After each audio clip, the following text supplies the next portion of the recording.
Ini jack. Suara, oh ya. Ini coba dicas. Ini ya dinaikin dulu. Itu agar ya? Sudah di Tes. ya, sudah diminta harus itu. Nanti di sana.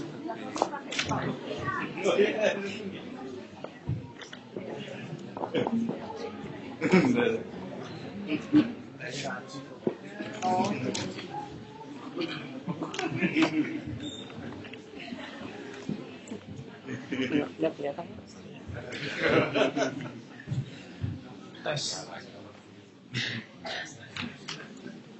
Masuk suaranya. Masuk.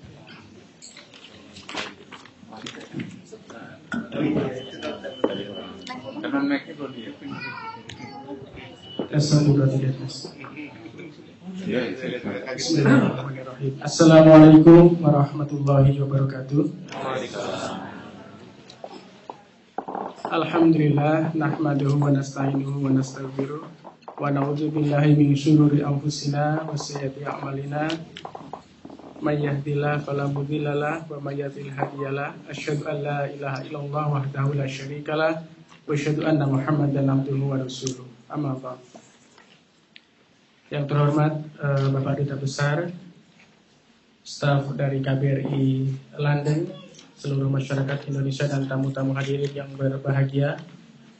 Alhamdulillah kita pada petang hari ini kembali mendapatkan kesempatan, kesehatan, dan diberi kesempatan untuk bermuajahah, bersilaturahim dalam forum pengajian KBRI dan buka puasa bersama insyaAllah. Tentunya kita bersyukur kehadirat Allah Subhanahu wa taala atas segala nikmat kesehatan dan semua yang diberikan kepada kita sehingga kita bisa berkumpul kembali di sini. Yang kedua, salam dan salam adalah kita aturkan kepada junjungan kita Nabi besar Muhammad SAW, kepada keluarga, sahabat dan seluruh pengikutnya hingga yaumil akhir.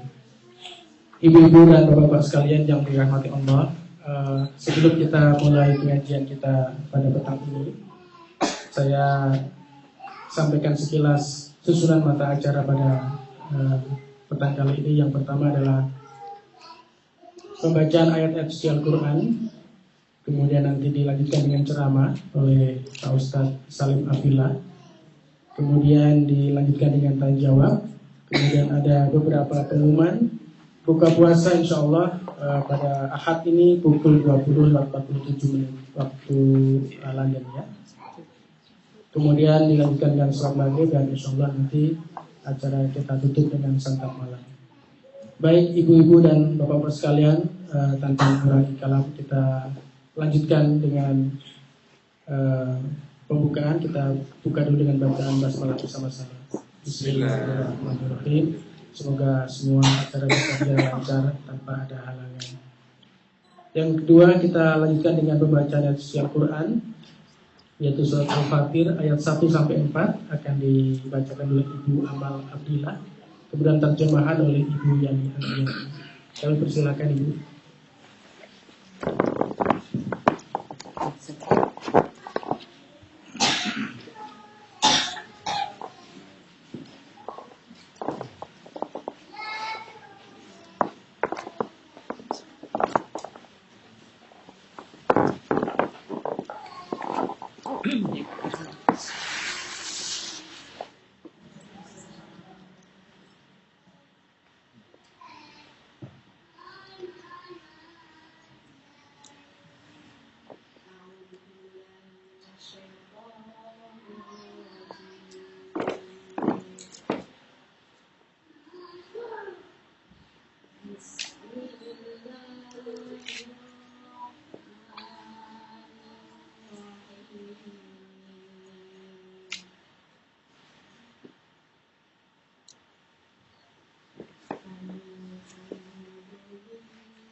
رسلا أولي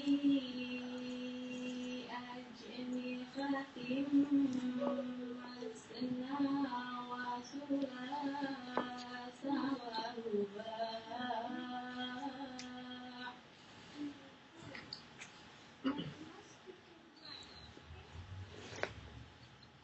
يزيد في الخلق ما يشاء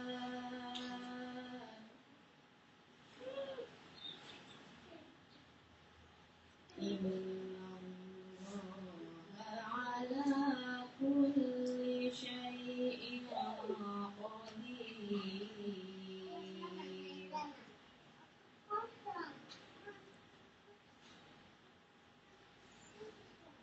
ما يفتح الله للناس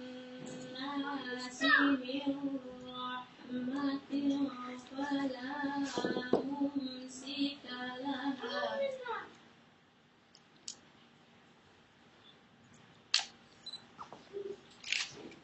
وما يمسك فلا مرسل له من بعده وهو العزيز الحكيم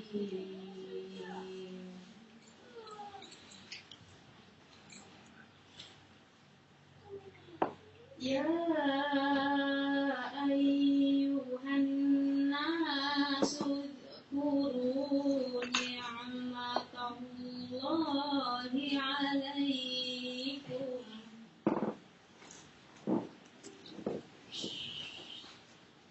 هل من خالق غير الله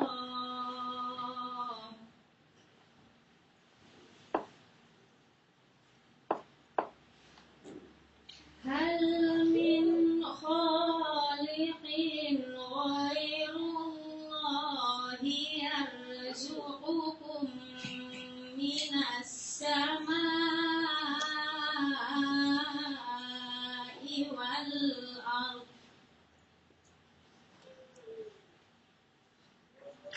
لا إله إلا هو فأنا تؤفكون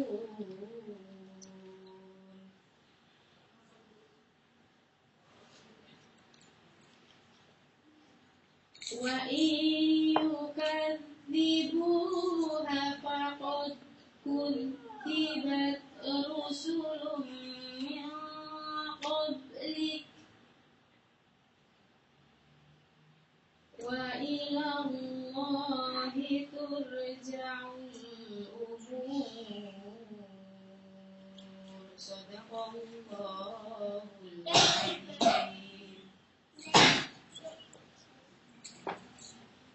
Aku berlindung kepada Allah dari godaan setan yang terkutuk dengan menyebut nama Allah yang Maha Pengasih lagi Maha Penyayang.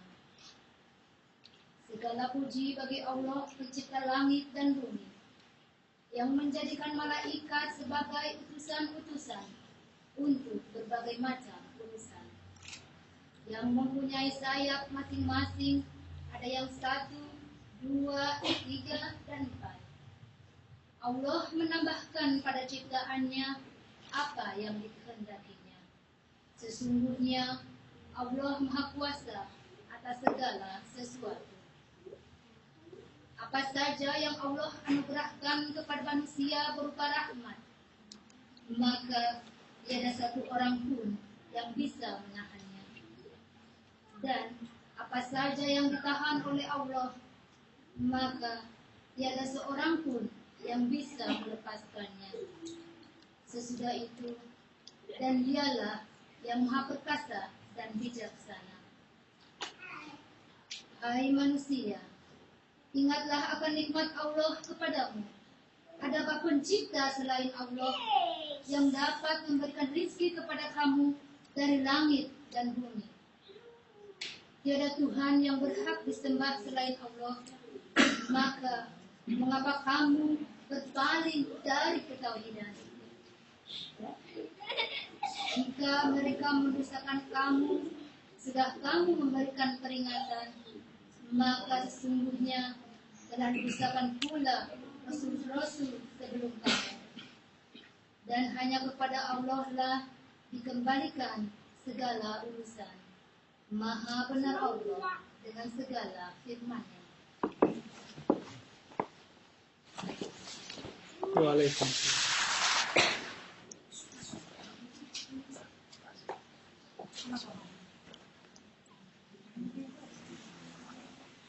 Ibu-ibu yang masih di luar, persilakan masuk. Bapak-bapak, bagi yang tidak mendapat tempat, ada di ruang tamu yang sebelah kiri. Silakan menempati ruangan. Baik, jazakallahu khairan katsira untuk Ibu Amal Abdillah dan Ibu Yani Andriani yang telah membacakan Al-Quran Surat Al-Fatir ayat 1 hingga 4. Baik ibu-ibu dan bapak-bapak sekalian, kita lanjutkan dengan acara inti, yaitu acara ceramah akan disampaikan oleh Ustadz Salim Afillah. Sekedar prolog ibu-ibu dan bapak sekalian, bagi yang belum kenalan dengan beliau, Ustadz Salim adalah Ustadz yang sekaligus penulis buku. Sudah ada beberapa buku yang beliau tulis dan alhamdulillah hampir semuanya bestsellers gitu. Beliau berasal dari Jogja dan selain menulis buku, beliau juga aktif di Twitter. Jadi kalau ingin nanti insya Allah sudah selesai, tentu saja bisa berkomunikasi dengan Ustadz dan follow beliau di Twitter Salim Afillah. Insya Allah tausiahnya menyejukkan hati dan tetap bermanfaat untuk kita yang ada di laptop ini. Baik, langsung kita sampaikan kepada Ustadz untuk menyampaikan ceramah dengan tema membangun takwa dengan tafakur. Tafadhol Ustadz.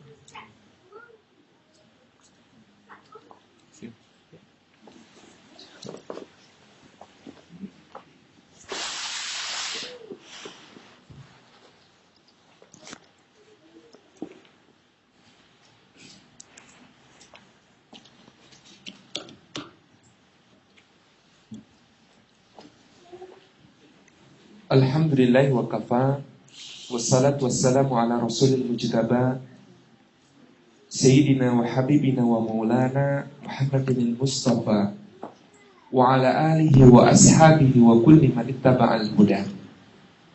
Asyhadu an la ilaha illallah wahdahu la syarikalah, wa asyhadu anna Muhammadan abduhu wa rasuluhu la nabiyya wa la rasula ba'da. Uhayyikum bi tahiyatil islamiyyah, tahiyatin thayyibatin mubarakah, tahiyati minallah, tahiyati al-jannah. Assalamualaikum warahmatullahi wabarakatuh. Waalaikumsalam warahmatullahi wabarakatuh. Puji syukur kehadirat Allah Subhanahu wa taala pada sore yang berbahagia ini menjelang petang.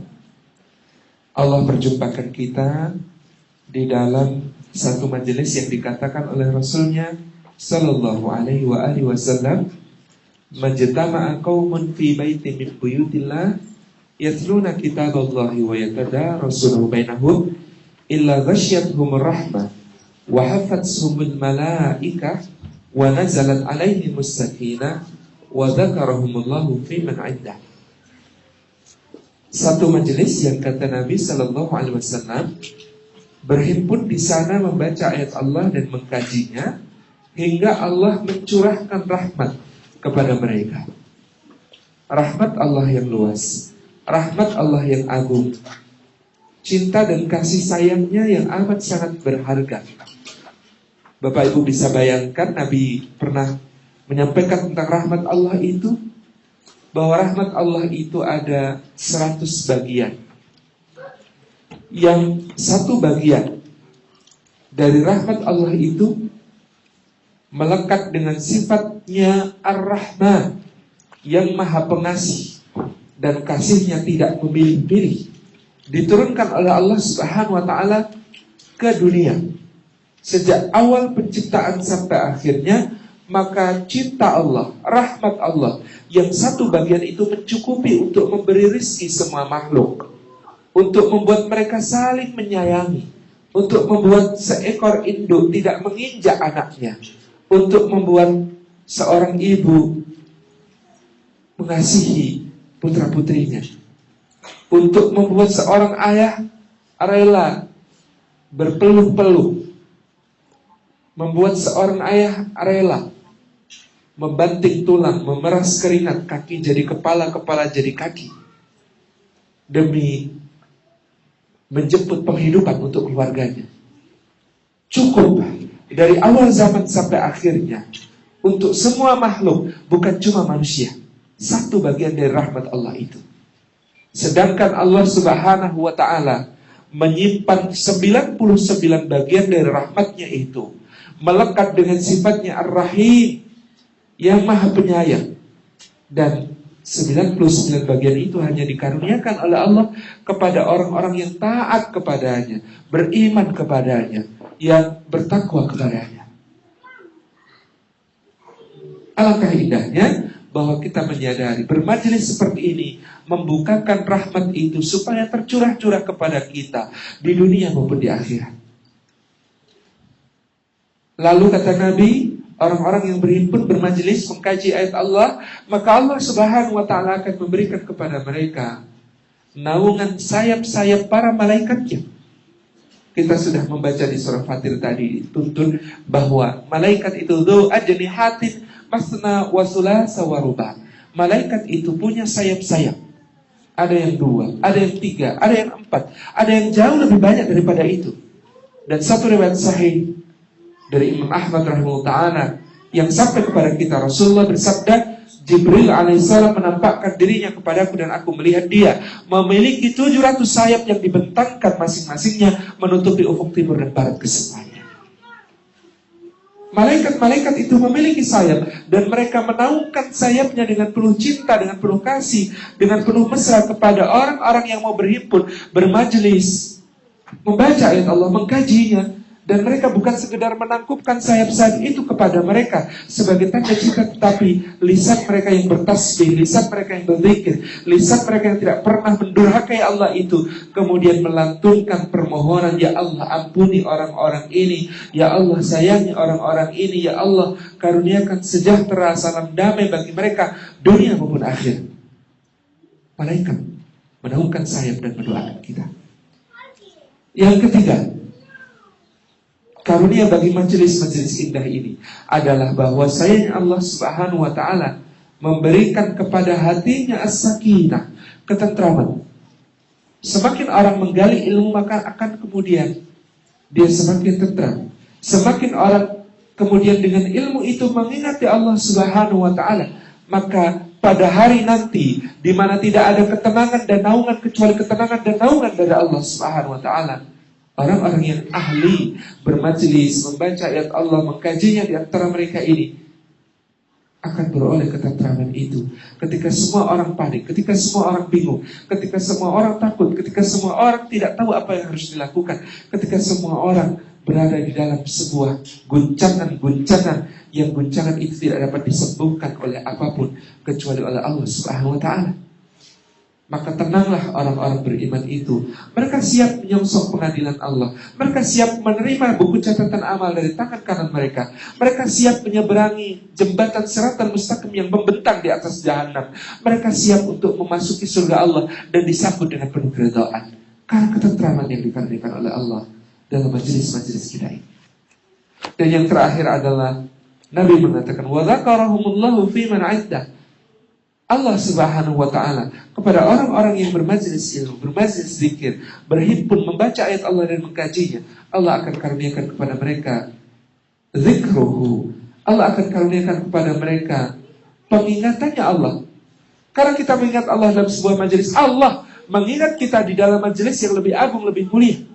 Ini seperti firman-Nya dalam hadis qudsi, di mana hambaku itu kalau dia kemudian mendekatkan diri kepadaku, maka aku pun mendekat kepadanya. Jika dia mendekat kepadaku sejengkal, aku mendekat padanya sehasta. Jika dia mendekat kepadaku sehasta, aku mendekat kepadanya sedepah. Jika dia datang kepadaku dengan berjalan kaki, aku menyambutnya dengan berlari-lari.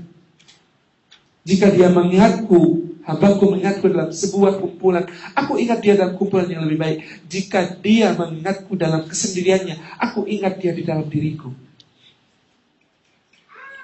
Wa dzakarahumullahu fi man indah, maka orang yang berhimpun dalam majelis seperti ini, Allah Subhanahu wa taala sebut-sebut mereka namanya satu persatu dengan bangga pada makhluk-makhluk mulia yang ada di sisinya, kesemuanya. Semoga setiap langkah yang kita tempuh menuju ke tempat ini adalah langkah yang juga membuat kita semakin dekat kepada pintu-pintu ridha dan surga Allah.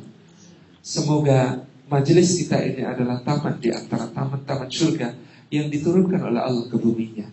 Dan semoga kita senantiasa istiqamah di dalam memenuhi apa yang menjadi hak ilmu terhadap kita. Bapak Ibu dirahmati Allah, wabil khusus yang kami hormati Bapak Duta Besar Republik Indonesia untuk Kerajaan Inggris, Bapak Hamzah Tayyib serta keluarga, juga Bapak Fauzi, Ketua dari Pengajian Masyarakat Indonesia di London Raya dan sekitarnya, serta hadirin sekalian yang kami hormati, semoga senantiasa dalam naungan rahmat Allah Subhanahu wa taala. Pada kesempatan sore hari ini izinkan kami untuk berbincang dengan Bapak Ibu sekalian. Bukan karena kami lebih tahu, bukan karena kami lebih mulia, bukan karena kami lebih banyak mengamalkan, tetapi sekedar sebuah kewajiban di antara kita untuk tawasau bil haqq, tawasau bis sabr, untuk kita saling memberikan wasiat tentang kebenaran itu, tentang kesabaran itu, supaya kita menjadi orang-orang yang setelah beriman dan beramal salih, maka tidak akan pernah rugi selama-lamanya. Allah berfirman di dalam surah Al-Munafiqun ayat yang ke-9. A'udzu billahi minasyaitonir rajim. Ya ayyuhalladzina amanu la tulhikum amwalukum wala auladukum an dzikrillah. Wa may yaf'al dzalika minkum wa may yaf'al dzalika fa ulaika humul khasirun. Allah Subhanahu wa taala menyatakan, ya ayyuhalladzina amanu, hai orang-orang yang beriman, la tulhikum, jangan pernah sampai membuat kalian lalai, amwalukum, harta-harta yang kalian miliki itu, wala auladukum, dan juga jangan sampai membuat kalian lalai anak-anak kalian itu, keluarga kalian itu, an dzikrillahi, dari mengingati Allah Subhanahu wa ta'ala. Wa may yaf'al dzalika, dan barang siapa berbuat sedemikian, berbuat lalai dari mengingati Allah karena tersebab oleh harta maupun keluarganya, fa ulaika humul khasirun, maka sungguh benar-benar dia adalah termasuk orang-orang yang rugi. Satu pengingat yang indah yang diberikan oleh Allah dengan panggilan yang begitu mesra, ya ayyuhalladzina amanu, hai orang-orang yang beriman, orang-orang yang yakin dan percaya, yang kemudian memahami betul-betul bahwa Allah adalah Tuhan, Muhammad adalah nabinya, Al-Quran adalah kitabnya. Wahai orang-orang yang telah beriman itu, wahai orang-orang yang telah meyakini itu, la tulhikum, jangan sampai membuat kalian lalai, amwalukum, harta-harta kalian. Di dalam ayat ini Allah menyebutkan sumber kelalaian yang paling banyak menjerumuskan manusia diletakkan oleh Allah di dalam kalimatnya yang mulia. Amwalukum, harta-harta kalian, itu yang membuat banyak manusia terlalaikan.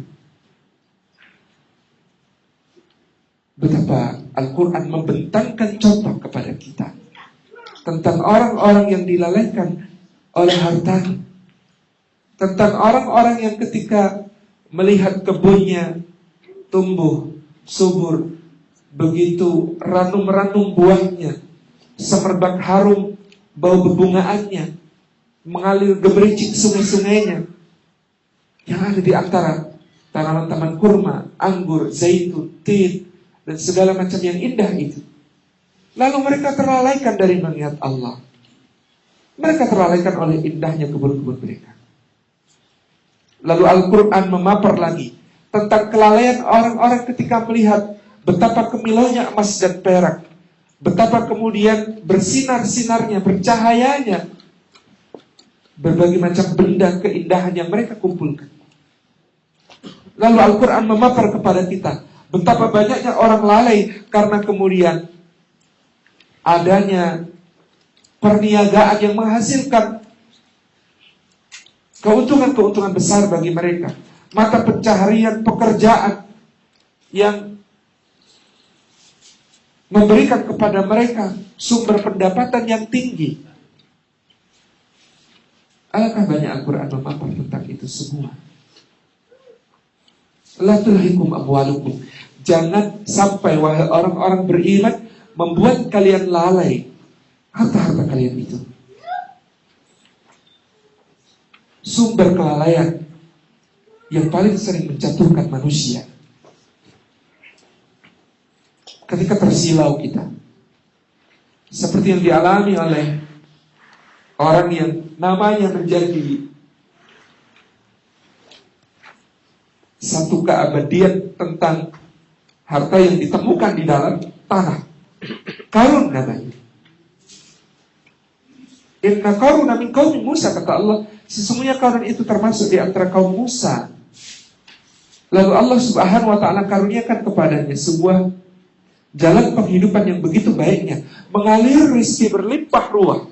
Mengalir rezeki berlimpah ruah, tumpah ke dalam dirinya sampai perbendaharaan hartanya itu kuncinya saja tidak bisa dibawa kecuali oleh orang-orang yang perkasa di antara kaumnya. Maka berbangga bersombonglah dia merasa memiliki kelebihan besar di antara semua umat Musa. Dengan ditandu, dengan bermegah dia berjalan, dengan begitu anggunnya dia memamerkan kekayaan dalam parade-parade besar.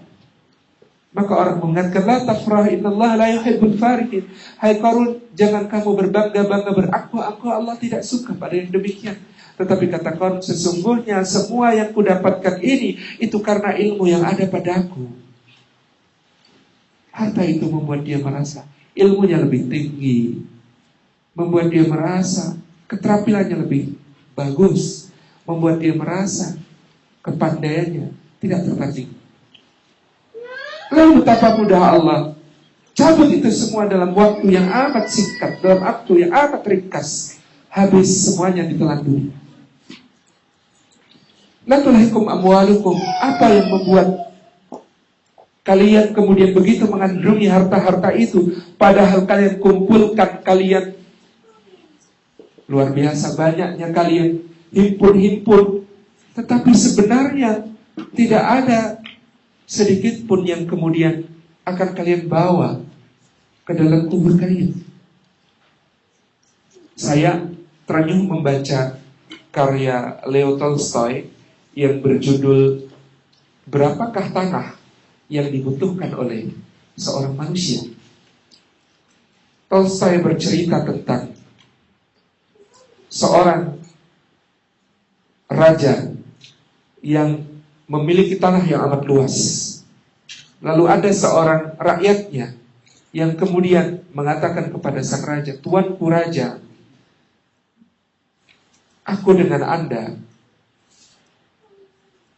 seperti bumi dengan langit. Tuanku diberi anugerah dengan begitu banyaknya kekayaan, sementara aku begitu miskin. Apakah tuanku mau berbagi dengan rakyat sepertiku?" Lalu sang raja mengatakan, "Aku bukan hanya akan berbagi denganmu, aku akan berbagi dengan banyak orang yang memang meminta kepadaku. Silahkan, siapa yang menjadi teman?" Lalu dia pun mengajak teman-temannya menghadap sang raja. Ini Tuan, teman-temanku yang akan mendampingiku untuk mendapatkan bagian dari Tuhan." Maka kata sang raja, "Baik, silahkan kalian sekarang berjalanlah semampu kalian. Ini semuanya adalah tanahku, dan sepanjang apa kalian mampu berjalan, ambil yang bisa kalian tandai batas-batasnya. Sepanjang apa kalian mampu berjalan, ambil yang bisa kalian tandai batas-batasnya. Terserah, tidak terbatas, kalian mau ambil seberapa banyak." Maka ada di antara mereka yang kemudian dengan bijak jalan gitu ya. Sudah ini cukup sepekarangan gitu. Ada yang terus berjalan semakin jauh. Akhirnya kelelahan. Dan termasuk orang yang meminta ini kemudian berjalan amat sangat jauh dengan begitu gembiranya dia merasa aku bisa mendapatkan semua tanah raja ini. Dia berkeliling kemudian dengan membawa tanda-tanda patok pembatas dia pasang terus dia berjalan sampai akhirnya kemudian dia kelelahan, lupa makan, lupa minum, lupa beristirahat, matilah dia. Lalu sang raja kemudian menggali sebuah lubang dengan ukuran 1 kali 2 meter. Dan dia kemudian bertanya dengan satir, sebenarnya berapa luas tanah yang dibutuhkan oleh manusia? Cerita yang dituturkan oleh Tolstoy ini mengingatkan kita kepada sabda Nabi Sallallahu Alaihi Wasallam. Manusia itu jika dia berturut kepada hawa nafsunya, maka tidak akan pernah dicapainya kepuasan. Kalau dia memiliki satu lembah penuh dengan emas, maka dia pasti menginginkan lembah yang lain lagi. Dan itu juga mengingatkan kita kepada apa yang tertulis dalam Tripitaka. Mohon maaf, saya mengutip kitab zaman lampau. Siddhartha Gautama juga pernah mengatakan, kalau seseorang memiliki satu gunung terbuat dari emas, pasti dia menginginkan gunung yang lain. Redaksinya saja yang berbeda, pesannya sama. Rasulullah mengatakan lembah, Siddhartha mengatakan gunung. Alangkah agungnya pesan itu, la tulhikum amwalukum. Jangan sampai harta kalian itu melalaikan kalian.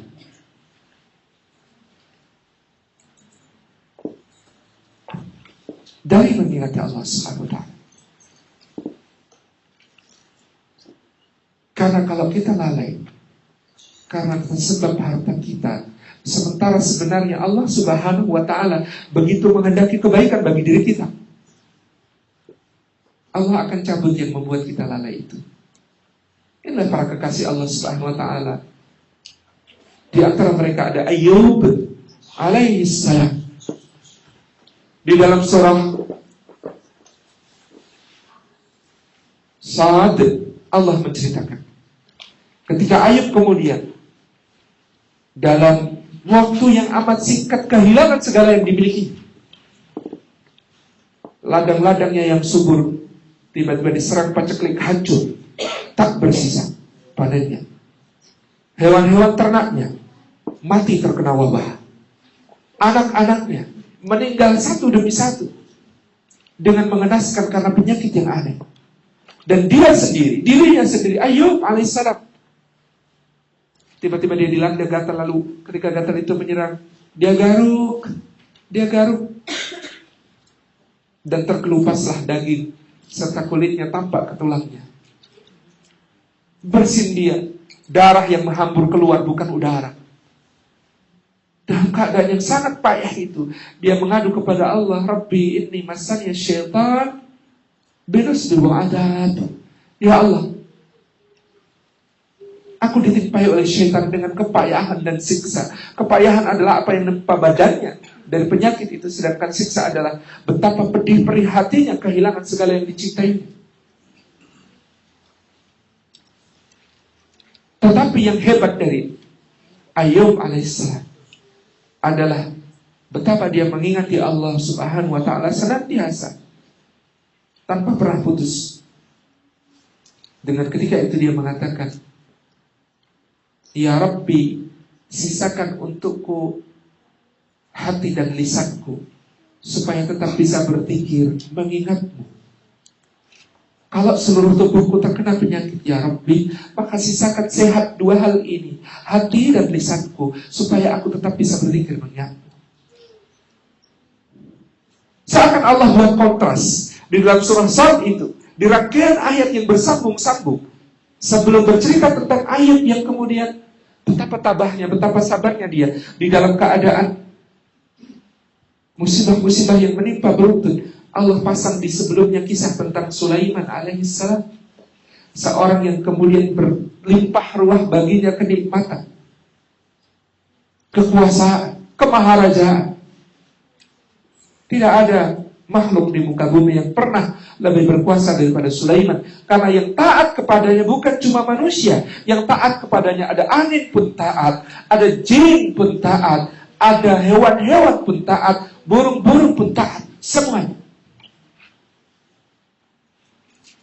Tetapi dia kemudian mengingat Allah juga. Dia berkata, hadza min fadli rabbi liyabluwani aashkuru am akfur. Ini semua ya Allah, sambil berkaca-kaca matanya, hanya ujian darimu ya Allah untuk menguji aku, apakah aku akan bersyukur atau aku akan ingkar kepadamu. Karena kekuasaan yang begitu besar yang tergenggam olehku, karena kemudian kebahagiaan yang begitu luas yang ada di dalam kekuasaanku itu. Mereka berdua dipuji oleh Allah Subhanahu wa ta'ala sebagai orang yang tidak pernah dilalaikan dari Allah oleh hartanya. Sulaiman, ni'mal abdu innahu awwab. Dia adalah sebaik-baik hamba, kata Allah, dia betul-betul taat kepada Tuhan. Ayub, ni'mal abdu innahu awwab. Dia betul-betul sebaik-baik hamba dan dia amat patuh kepada Allah Subhanahu wa ta'ala. Kisah di dalam surah Sad ini, kata Imam Ibnu Katsir di dalam tafsirnya, seakan-akan digambarkan kepada kita dengan dua orang yang paling kontras ujiannya sepanjang zaman. Sulaiman yang berlimpah karunia, yang berlimpah kenikmatan, yang berlimpah kemaharajaan, dengan Ayub yang kehilangan segalanya. Seakan-akan dipasang berjajar oleh Allah untuk memberitahu kita, wahai hambaku semuanya, aku belum pernah menimpakan ujian yang lebih berat daripada kedua orang ini dalam soal harta. Untuk Sulaiman berlimpahnya, untuk Ayub berkurangnya. Maka kita di dalam ujian-ujian itu berada di antara kedua orang ini. Tidak mungkin melebihi ujian itu yang diterima oleh Sulaiman, dan tidak mungkin ujian itu lebih parah daripada yang diterima oleh Ayub. Ada orang bertanya kepada Imam Sufyan Ats-Tsauri, wahai Imam, siapakah yang lebih baik? Orang kaya yang bersyukur atau orang miskin yang bersabar? Kata Imam Sufyan, tidakkah kau membaca surah Sad? Loh, ada apa di surah Sad? Di surah Sad itu, pujian Allah untuk Sulaiman sama dengan pujian Allah untuk Ayub. Ni'mal abdu innahu awwab. Sebaik-baik hamba, dia amat taat kepada Tuhannya. Maka ujian dalam perkara harta ini di dalam kehidupan kita sebenarnya niscaya pasti terjadi, pasti datang. Sebab Allah di dalam surah Al-Baqarah ayat 193, Allah bersumpah untuk menguji kita dengan kehilangan-kehilangan. Sumpah, bukan sekedar janji, bukan sekedar pemberitahuan, bukan sekedar pengumuman. Wala nabluwannakum bisyai'in minal khawfi wal ju'i wa naqsin minal amwal wa naqsin minal amwali wal anfusi was samarat wa basyyiris sabirin. La tulhikum amwalukum, kata Allah Subhanahu wa ta'ala, jangan pernah membuat kalian layah harta kalian itu. Jadilah seperti Sulaiman yang mengatakan, ini ya Allah adalah karuniamu untuk menguji aku syukur atau kufur. Jadilah seperti Ayub yang mengatakan, ya Allah, sisakan untukku lisan dan hatiku supaya tetap dapat berzikir kepadamu. Alangkah mudah kita berbangga padahal kita tidak sebaik Sulaiman. Alangkah mudah kita bersedih padahal kita tidak seberat Ayub ujiannya. Allah pasang keduanya sebagai penanda bagi kita. Allah memang pasti akan menguji bahwa di sana ada ujian yang diberikan Allah soal harta kita itu berkurang, harta kita itu menyempit, rezeki kita itu tidak sesuai keinginan kita. Tetapi Allah Subhanahu wa ta'ala menjanjikan setiap kebaikan yang ada di situ, setiap kemudahan yang ada di situ, setiap keindahan yang ada di situ. Karena bagi orang beriman, Allah Azza wa Jalla mengatakan sebagaimana sabda Nabi sallallahu alaihi wasallam dalam sebuah hadis yang sahih, kata Nabi, "Idza ahabballahu qauman ibtalahu." Kalau Allah mencintai satu kaum, Allah timpakan bencana kepada mereka. Bagi orang beriman, bencana itu tanda cinta. Maka betapa kemudian ketika itu saya marah besar ketika ada orang-orang yang menghubungkan jam-jam waktu bencana di Indonesia dengan ayat-ayat yang ada dalam Al-Quran.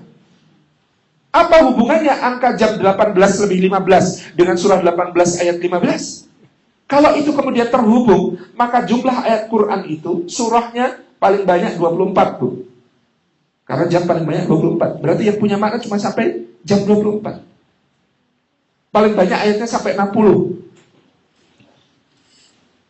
Gak ada hubungannya. Justru Allah memberikan kepada kita musibah-musibah karena cinta.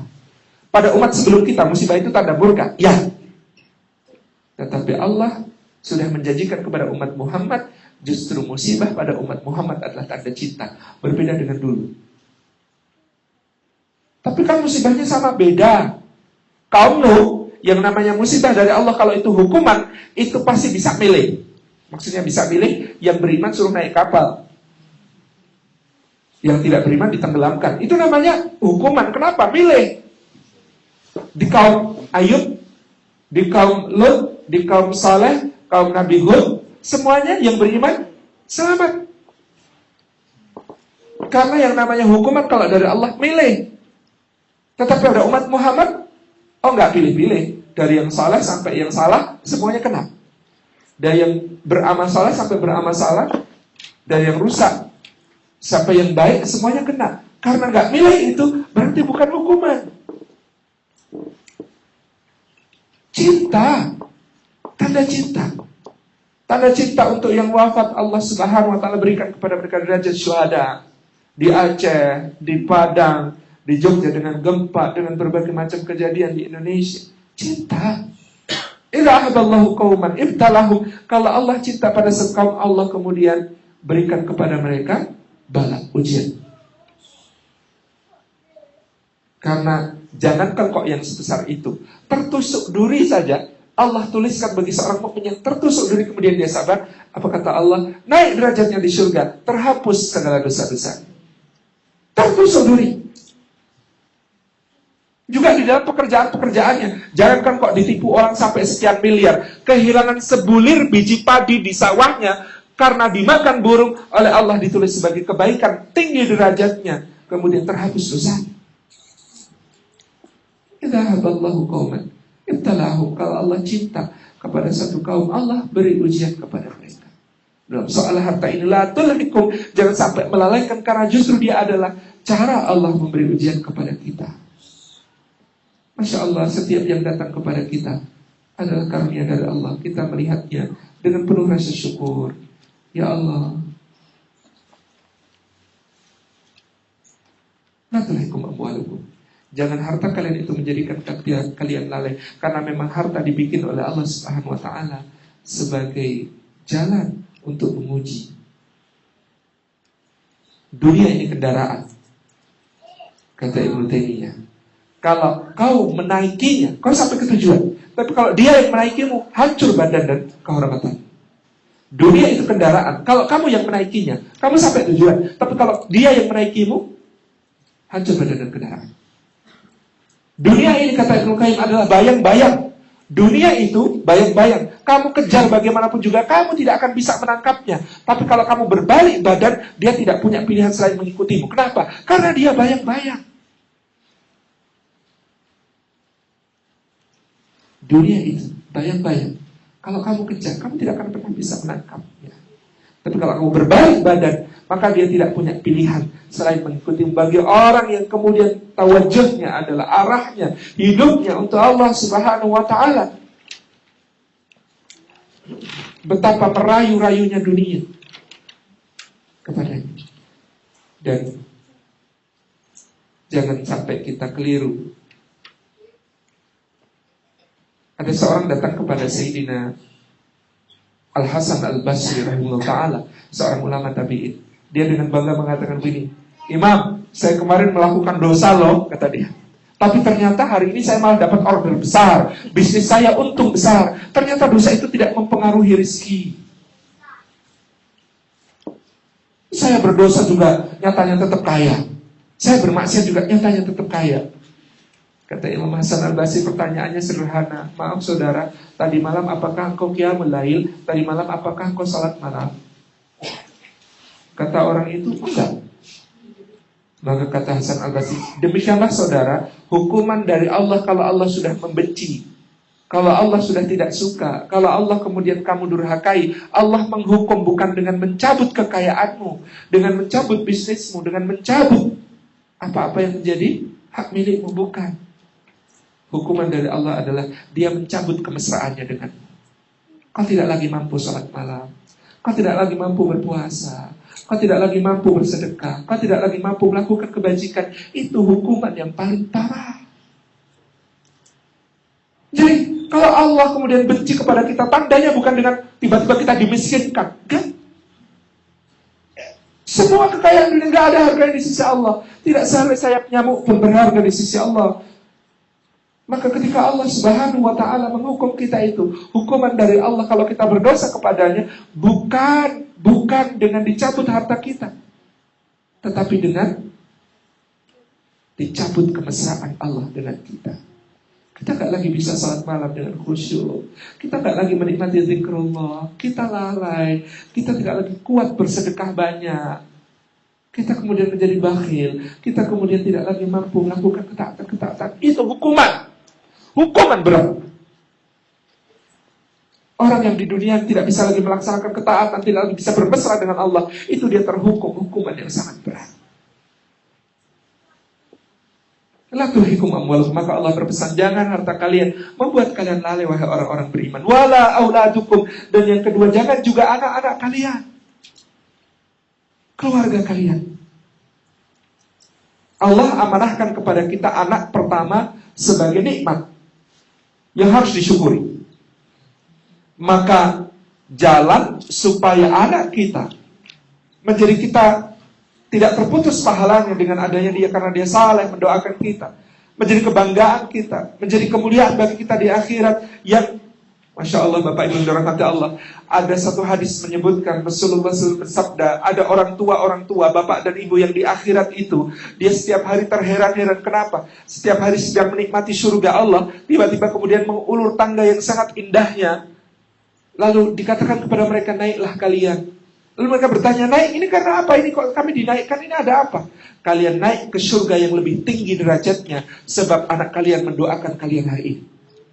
Karena doa anak saja naik derajat di surga. Alangkah indahnya kalau menjadi seperti itu.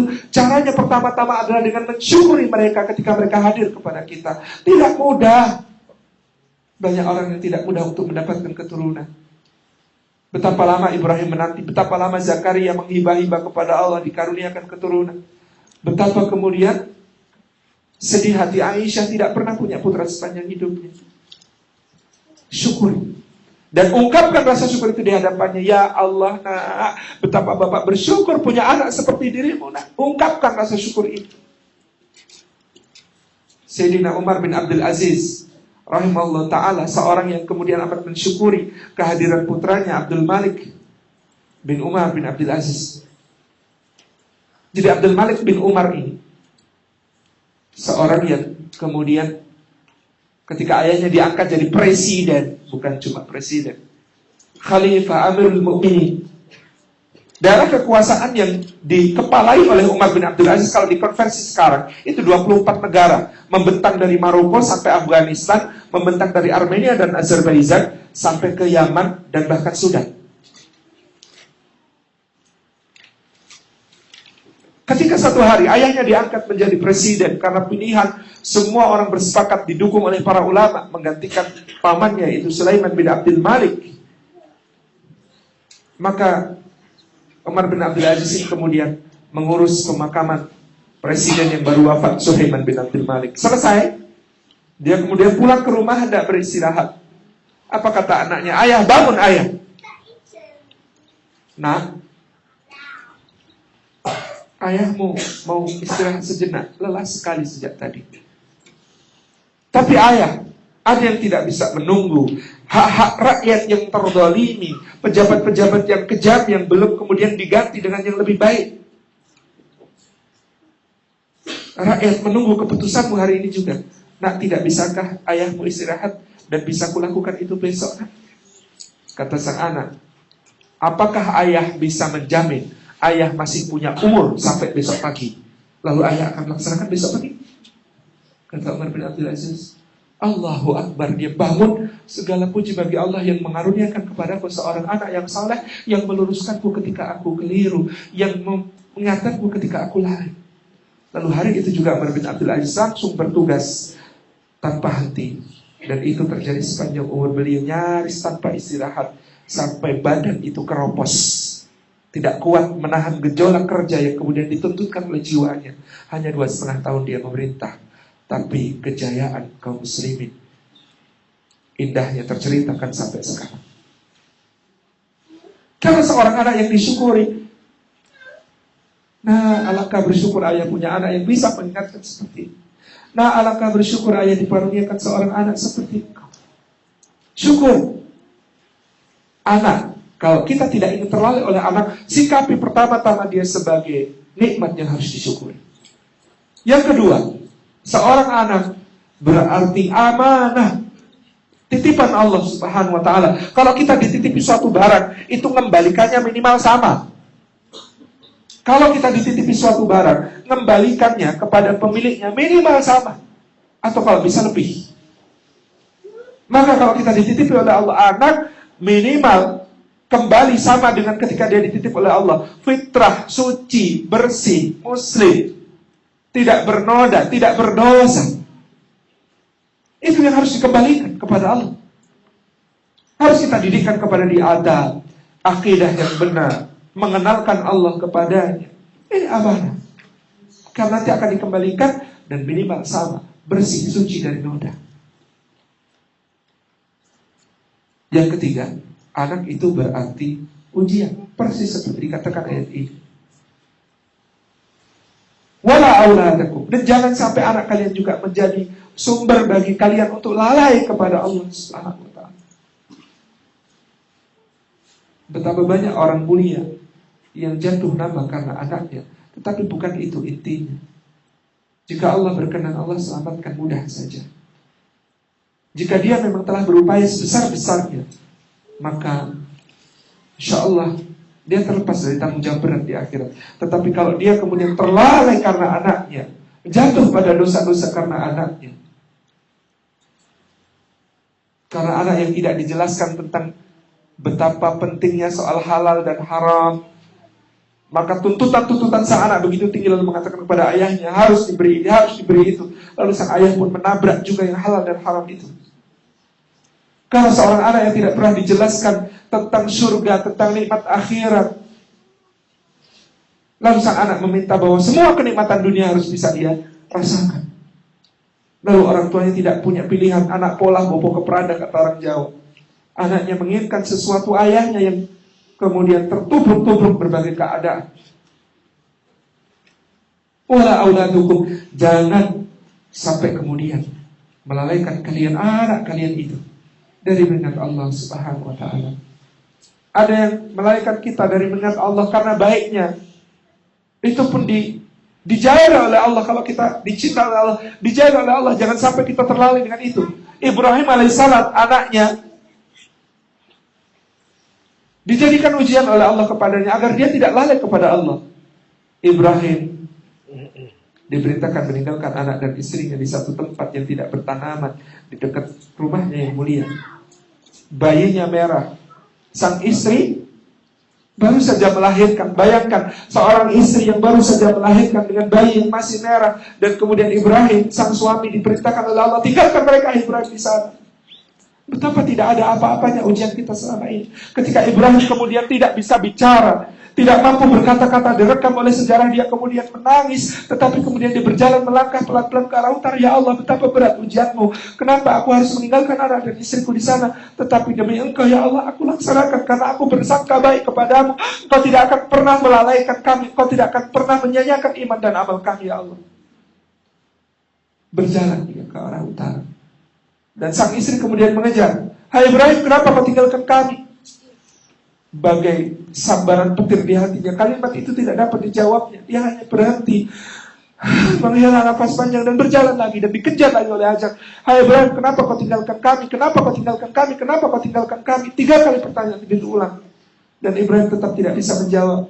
Sampai akhirnya Hajar yang cerdas hati itu kemudian mengubah pertanyaan menjadi, apakah ini perintah Allah sampai kau begitu kekehnya meninggalkan kami?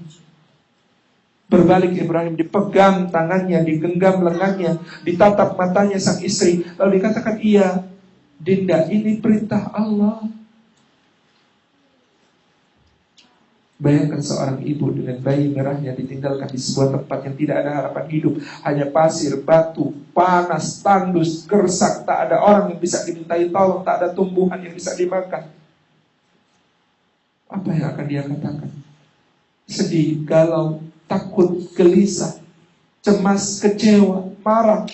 Bercampur aduk perasaan itu, bahkan mungkin juga cemburu. Kalau saya jadi Hajar, mungkin kalimatnya jadi berbunyi, oh jadi kami ditinggalin biar mati kelaparan di sini. Kamu mau senang-senang sama istrimu yang satu itu, yang Sarah itu, yang di Palestina itu. Iya. Kalau saya jadi Hajar, mungkin kalimatnya begitu. Tetapi subhanallah, maha suci Allah, Hajar tidak mengucapkan kalimat itu, tetapi kalimatnya justru adalah kalimat yang bergaung sepanjang sejarah, diabadikan dengan bunyi, kalau ini perintah Allah, maka sekali-kali Allah tidak akan pernah menyanyiakan kami. Kalau ini perintah Allah, sekali-kali Allah tidak akan pernah menyanyiakan kami. Saya membayangkan tanpa kalimat itu, ibu-ibu yang dirahmati Allah, kita tidak akan ketemu sumur Zam-Zam. Tanpa kalimat itu kita tidak akan ketemu sa'i antara Safa dan Marwah. Tanpa kalimat itu kita tidak akan melempar jumrah di Aqabah. Dan tanpa kalimat itu kita tidak akan kemudian membaca doa di dalam salawat kita, kama shallaita ala Ibrahim wa ala ali Ibrahim, kama barakta ala Ibrahim wa ala ali Ibrahim. Karena semua itu dijadikan oleh Allah Subhanahu wa ta'ala sebagai pengingat bagi kita tentang keluarga yang tidak pernah lalai dari mengingat Allah, meskipun mereka berada dalam keadaan yang begitu harmonis dan indahnya. Wala auladukum, jangan membuat kalian lalai anak-anak kalian itu. Maka didik benar-benar agar seperti Ismail yang ketika kemudian ayahnya diperintahkan untuk menyembelihnya, dia berkata, ya abati fa'al ma tu'mar satajiduni insyaallah minas sabirin. Coba bayangkan anak kita kalau kita bertanya kepada nak, aku diperintahkan Allah untuk, jangankan menyembelih, untuk memotong uang saku bulan ini supaya bisa untuk kau gunakan sedekah. Apa kata anak kita? Apakah anak kita mengatakan seperti kata Ismail, ya abati fa'al ma tu'mar, ya abati fa'al ma tu'mar satajiduni insyaallah minas sabirin. Ya Allah, kata sang anak, wahai ayahandaku tersayang, lakukan saja yang diperintahkan Allah kepadamu. Insya Allah kau akan mendapati aku termasuk orang-orang yang sabar. Ini mau diambil nyawanya, tetapi dengan pemahaman yang sangat jernih, terdidik dengan begitu indahnya, dia mengatakan kepada ayahnya, insya Allah engkau akan dapati aku, wahai ayah, termasuk di antara orang-orang yang sabar. Apakah anak-anak kita begitu ketika kita mengatakan, nak, sedekah ya nak, nak, salat ya nak, puasa ya nak, belajar ngaji, nah. Apakah anak kita mengatakan begitu? La tulhikum amwalukum wala auladukum an dzikrillah. Jangan kata Allah, jangan sampai yang namanya hartamu dan keluargamu, hartamu yang alhaakumut takatsur, bermegah-megahan membuat kamu lalai, berlomba-lomba dalam soal dunia tidak ada habisnya, hanya sakit-sakit yang terasa. Tetangga punya TV 20 inch. Kalau di Indonesia ceritanya begitu, kita pengen punya yang 40, tetangga punya yang 60 inch gitu. Kita pengen beli bioskop gitu. Tetangga mobilnya ganti dengan BMW seri terbaru. Kita pengen juga. Gak habis-habis, sakit aja sakit.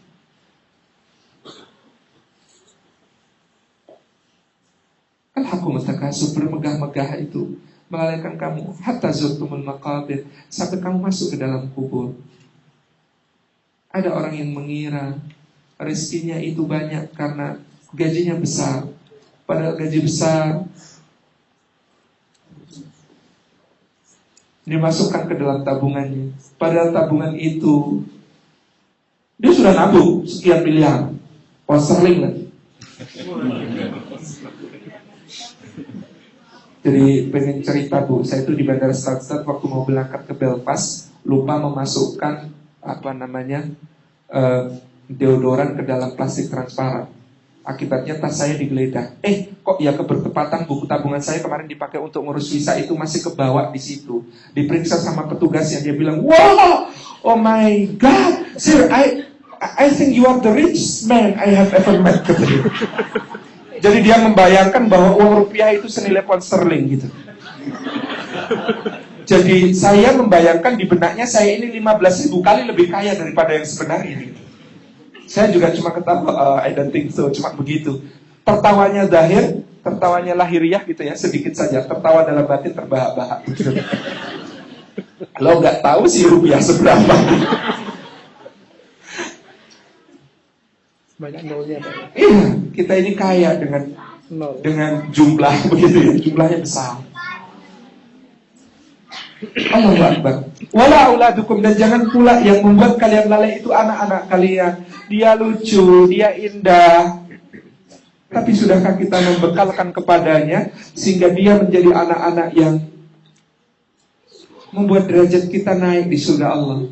Bukan cuma membuat kita di dunia merasa bangga bisa membelikan dia mobil, bisa bangga membelikan dia gadget terbaik, bisa bangga memberikan kepada dia pendidikan terbaik sekolah kelas 1. Bukan itu yang membanggakan kita di sisi Allah. Saya teringat ada sebuah cerita yang diceritakan di dalam sebuah milis. Ada seorang kawan naik pesawat dari Jakarta ke Singapura.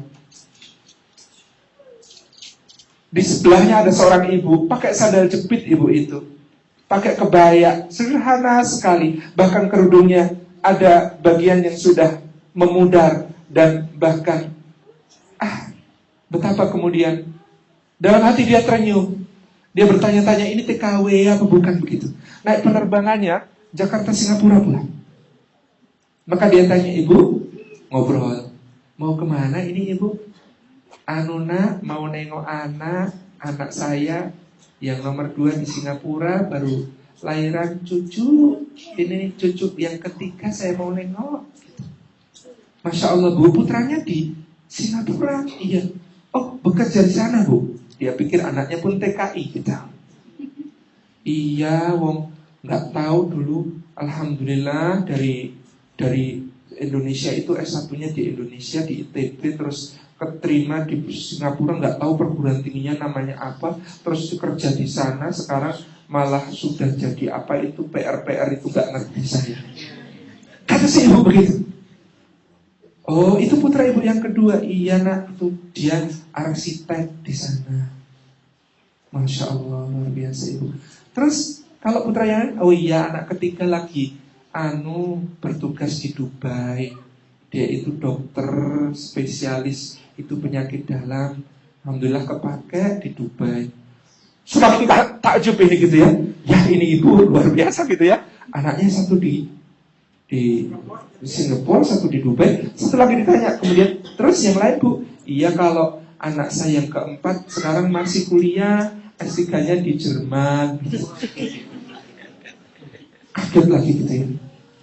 Terus ini tanya lagi, kalau putra ibu yang pertama, nah si ibu ini ketika ditanya putranya pertama, dia menunduk, matanya berkaca-kaca. Lalu si ibu mengatakan, kalau dia alhamdulillah nak mau menemani kami di kampung garap sawah tinggalan bapaknya. Si pemuda ini kemudian gak enak tanya gitu, kemudian, bu mohon maaf kalau pertanyaan saya menyinggung ibu, jadi ibu harus cerita tentang putra ibu yang mungkin kurang membanggakan dibanding yang lain. Oh enggak, sama sekali, justru ibu paling bangga pada anak ibu yang pertama itu nak. Tahu tidak nak, semua adiknya itu bisa kuliah, bisa pendidikannya dapat tinggi. Kenapa nak? Karena dia itu rela lulus SD langsung bekerja untuk membiayai adik-adiknya. Kira-kira mana anak yang paling membanggakan bu? Yang di Dubai, yang di Singapura, yang di Jerman, atau yang di desa garap sawah bapaknya? Itulah nilainya, value-nya. La tulhikum amwalukum wala auladukum. Jangan pernah yang namanya anak, yang namanya harta membuat kalian lalai dari Allah. Ini anak yang mengingatkan kepada Allah Subhanahu wa ta'ala. Wa may yaf'al dzalika fa ulaika humul khasirun. Dan siapa yang jatuh pada perbuatan itu, yaitu terlalai karena anaknya, karena hartanya, maka dia benar-benar kerugian. Dia benar-benar berada di dalam sebuah kerugian yang amat sangat besar. Dikasih tahu MC tinggal 4 menit. Padahal ayatnya yang mau dibaca 3, baru dibaca 1. Ya, saya lanjutkan. Wa anfiqu mimma razaqnakum min qabli ayati ahadakumul mautu fayaqula rabbi laula akhartani ila ajalin qarib fasaddaqakum minas salihin. Nah, Allah di ayat ini menjelaskan bagaimana caranya supaya kita tidak tergampang, termudah untuk lalai karena harta. Apa kata Allah rumusnya di sini? Wa anfiqu, dan berinfaklah dan nafkahkanlah dan sedekahkanlah mimma razaqnakum, dari apa yang telah kami karuniakan kepada kalian itu, min qabli ayati ahadakumul maut, sebelum datang kepada salah seorang di antara kalian kematian, fayaqula, maka dia berkata, Rabbi, wahai Rabbku, laula akhartani, andai saja kau undurkan sedikit untukku, ila ajalin qarib, sedikit saja ya Allah, kau undurkan ajalku itu, fa asaddaqa, maka aku akan bersedekah dan membenarkan apa yang menjadi janji-janjimu, wa aku minas salihin, dan aku akan menjadi orang yang saleh. Sesal dahulu pendapatan, sesal kemudian, ya mudah-mudahan kemudiannya kita tidak terlalu kemudian begitu. Maksudnya tidak terlalu ke ujung. Seperti orang ini yang Allah sebutkan, ketika kematian mendatanginya, maka dia meminta kepada Allah, ya Allah, undur dikit ya Allah, kalau diundur saya mau deh sedekah, saya mau ya Allah, itu tabungan saya masih 3 miliar di deposito ya Allah, itu ya Allah, nggak mungkin saya bawa nyawanya, saya sudah mau ambil begini ya Allah, kalau saya diberi kesempatan 5 menit ya Allah, itu 3 miliar ya Allah, itu saya sedekahkan ya Allah, 5 menit ya Allah, minta 5 menit, ambil. Gak ada 5 menit tambahan, gak ada injury time untuk kehidupan kita.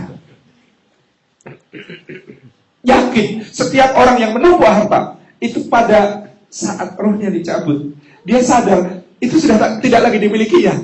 Itu sudah kemudian yang dia kumpul selama ini berpengkah-pengkah luar biasa, dia tumpuk-tumpuk, ini sudah lagi tidak bisa dia miliki. Dia akan mengatakan, ya Allah, kalau dikasih 5 menit saya sedekahkan semua ya Allah, kalau dikasih 5 menit ya Allah. Pasti gitu. Ketika nafas sudah mulai dihentikan oleh Allah, detak jantung pun begitu, lalu ruh mau diambil oleh Allah, setiap orang merasakan penyesalan itu. Ahli surga itu tidak menyesali kecuali bahwa dia telah kehilangan detik-detik di mana dia harusnya berzikir mengingat Allah. Ahli surga itu tidak menyesali kecuali siang-siang yang dilalui tanpa sejuknya puasa, malam-malam yang dilalui tanpa keindahan yang lain. Ada sahabat Nabi SAW dikisahkan pada saat dia sakaratul maut, gitu. Pada saat dia sakaratul maut, dia itu kemudian ngomyang. Apa itu ngomyang? Mengigau itu ngelindur bahasa Jawanya gitu ya. Ngomyang itu apa? Ngomong dalam setengah sadar, enggak sadar, antara sadar tidak. Kalau mengigau tidur. Ada tidurnya, ini agak tersadar gitu. Ngomyang, pokoknya apa ya? Ngomong tidak sadar. Ya, ngomong sembari ketidaksadaran gitu. Apa yang dikatakan menjelang wafat itu? Andai saja yang baru, andai saja semua, andai saja apa, Bu? Andai saja lebih jauh, andai saja apa lagi, Bu? Wah. Jadi kadang-kadang penyesalannya itu indah sekali. Ada penyesalan orang, andai saja yang baru. Kenapa andai saja yang baru? Karena dia pernah bersedekah, lihat orang gak punya baju, dia kasih baju yang lama. Sehingga dia katakan andai saja yang baru. Karena yang lama saja dia sudah melihat pahalanya ketika sakaratul maut itu. Pahalanya sudah ditampakkan oleh Allah, lalu dia merasa, ya Allah, pahalanya besar banget, itu padahal yang lama. Coba yang baru, ya Allah, kemana? Ya Allah, kenapa kayak yang baru, ya Allah? Andai saja yang baru. Andai saja semua. Andai saja semua. Kenapa? Karena kemudian ketika itu satu saat dia juga sedang berjalan, gitu ya, ada seorang yang menggigil kelaparan, gitu ya. Dia berikan bekal makanannya cuma separuh, gitu. Dia berikan bekal makanannya cuma separuh, padahal dia tidak selapar orang itu. Maka begitu melihat balasannya, dia mengatakan, ya Allah, sebesar itu balasan yang kau berikan kepada separuh makanan yang kau berikan kepada orang fakir itu. Ya Allah, ada kemarin semua. Aduh, nyesel banget ya Allah, kenapa kemarin cuma separuh. Dan yang ketiga, dia menyesal, andai saja lebih jauh jalan yang ditempuhnya untuk mentaati Allah, baik ke masjid ataupun kemanapun. Dia nyesel bikin rumah dekat masjid. Oh, itu sudah orang baik, sebaik-baiknya kan bikin rumah dekat masjid supaya kemudian bisa sholat waktu di masjid. Sudah baik itu. Tetapi ketika akan mati ternyata dia masih nyesel. Andai saja lebih jauh saya bisa berangkatnya, jalannya lebih jauh, karena ternyata setiap langkah yang ditempuh menuju mentaati Allah dalam salat berjamaah itu, alangkah betapa besar pahalanya. Wa anfiqu mimma razaqnakum min qabli ayati ahadakum al-maut fayaqul rabbi laula akhartani ila ajalin qarib fa asaddaqa wa akun minas-salihin. Wa la yu'akhirullah nafsan idza jaa ajaluha wallahu khabirum bima ta'malun. Dan Allah Subhanahu wa ta'ala tidak pernah akan mengakhirkan, memundurkan jadwal yang sudah ditetapkannya bagi setiap jiwa ketika datang ajalnya. Dan Allah Maha mengetahui terhadap apa yang kamu kerjakan. Inilah keputusan Allah. Mati tidak bisa diundur, tidak juga bisa dimajukan. Tepat pada saatnya dia terjadi. Maka upaya kita ketika Allah memfirmankan kepada kita wasiat tentang takwa, dan hari ini tentang membangun takwa dengan tafakur kita adalah firman Allah, ya ayyuhalladzina amanu taqullaha haqqa tuqatih wa la tamutunna illa wa antum muslimun. Wahai orang-orang yang beriman, bertakwalah kepada Allah dengan sebenar-benar takwa, dan jangan pernah kamu mati, jangan sekali-kali kamu mati kecuali dalam keadaan berserah diri kepadanya sebagai seorang muslim yang sempurna, sebagai orang yang kafah di dalam keislaman. Bagaimana kita mencapai jangan mati kecuali dalam keadaan Islam itu? Seakan-akan mati itu urusan kita, seakan-akan mati itu kemudian diperintahkan Allah. Jangan sekali-kali kamu mati ya, jangan sekali-kali mati ya. Lalu yang menyambut nyawa engkau ya Allah. Tetapi perintah Allah ini maknanya adalah perintah untuk istiqamah, beramal terus, tanpa henti. Sampai guru saya Allah yarham Kiai Muhammad Khalil mengatakan, selama manusia itu masih punya telinga untuk mendengar, mata untuk melihat, dan teman-teman yang ada di sekitarnya, maka mencapai ikhlas 100% sepanjang hayat itu berat sekali. Karena kita goyah oleh ada orang puji, ya Allah, infaknya dia banyak banget ya. Atau kita goyah oleh kemudian cacian, cuma infak segitu aja dibangga-banggain. Ya Allah, berat sekali 100% ikhlas itu. Tetapi kalau kita sedikit demi sedikit, terus jaga amal kita tanpa henti, istiqamah, maka mudah-mudahan kita semakin mendekat ke titik yang namanya ikhlas itu.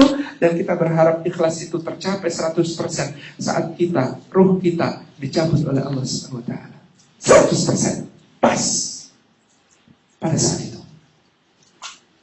Idza jaa ajaluha, ketika datang ajalnya, ketika 100% keikhlasan kita. Karena keikhlasan itu telah dilatihkan dari awal terus, dengan semakin tidak lagi memedulikan pujian atau cacian, dengan semakin tidak lagi kemudian memperhatikan apakah dipuji, ataukah kemudian dilihat orang atau tidak, apakah amalnya sembunyi atau rahasia, ataukah amalnya terang-terangan kemudian ada yang mengetahui. Tidak lagi peduli, dia terus lakukan.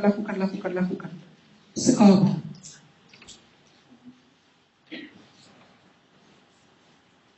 Istiqomahkan kebaikan itu sekecil apapun. Karena kata Imam Al-Ghazali, ini teori statistik, al-mar'u yamutu ala ma ya'ishu alaihi. Orang akan mati dalam apa yang dia biasakan hidup padanya. Itu probabilitasnya begitu. Orang akan mati dalam apa yang dia biasakan hidup padanya. Ya kalau biasa dalam kebaikan-kebaikan, insya Allah matinya dalam kebaikan. Allah yarham Bapak Haji Said Josusito yang sering saya ceritakan, yang jalan ke Masjid Jogokarian karena beliau kebiasaannya adalah salat ke masjid, bukain pintu, nutupin jendela, matiin lampu, hidupin lampu di masjid. Dia jalan, jatuh terkulai di jalan. Komentar dokter ketika diperiksa kepada dokter, ini jatuh karena meninggal, bukan meninggal karena jatuh. Ini jatuh karena meninggal, artinya Ketika dia jalan itu ruhnya diambil, sehingga badannya sudah nggak ada nyawanya, lalu badan itu jatuh. Bukan sebaliknya dia jatuh dulu baru jatuh itu dari sebab meninggal. Tidak. Allah indahnya ruh orang beriman itu dicabut dengan begitu lembutnya oleh Allah Subhanahu wa ta'ala. Dan inilah yang menjadi harapan kita semuanya. Demikian yang dapat kami sampaikan pada kesempatan sore hari ini, Bapak Ibu dan rahmat Allah. Mudah-mudahan menjadi rumah bagi kita tafakur senantiasa. Jangan pernah kita dilalaikan oleh dunia ini. Hartanya, anaknya, semua yang menjadi isinya, kekuasaannya, semua sementara. Dan semua akan dimintai pertanggungjawabannya oleh Allah Subhanahu wa ta'ala.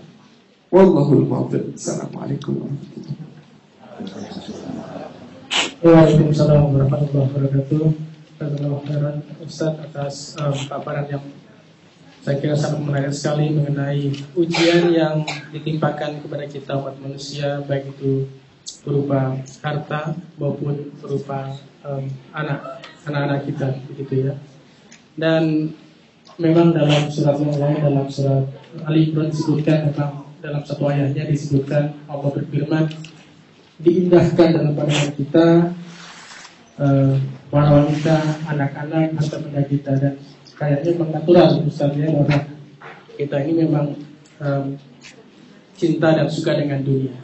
Baik, saya akan membuka kesempatan sebelum kita masuki buka puasa nanti pukul 20:47 untuk ibu-ibu dan bapak-bapak yang ingin bertanya kepada Ustadz tentang baik itu mengenai tema kita bangun takwa dengan tafakur, atau mungkin ada tema-tema lain yang ingin ditanyakan. Mumpung ada Ustadz di sini, kami persilahkan.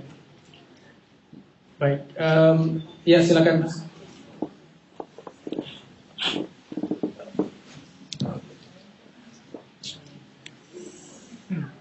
Assalamualaikum warahmatullahi wabarakatuh.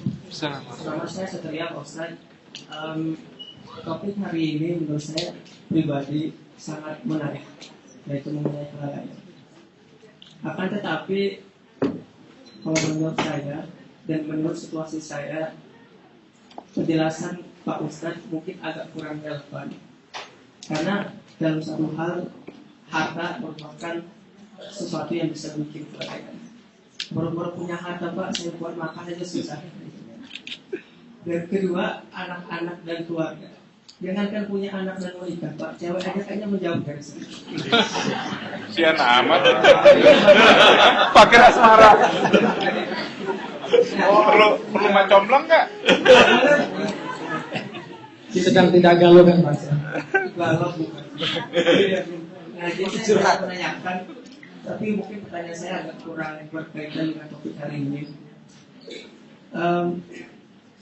Saya pengen menanyakan bagaimana seharusnya seorang muslim itu bersikap ketika menerima pujian.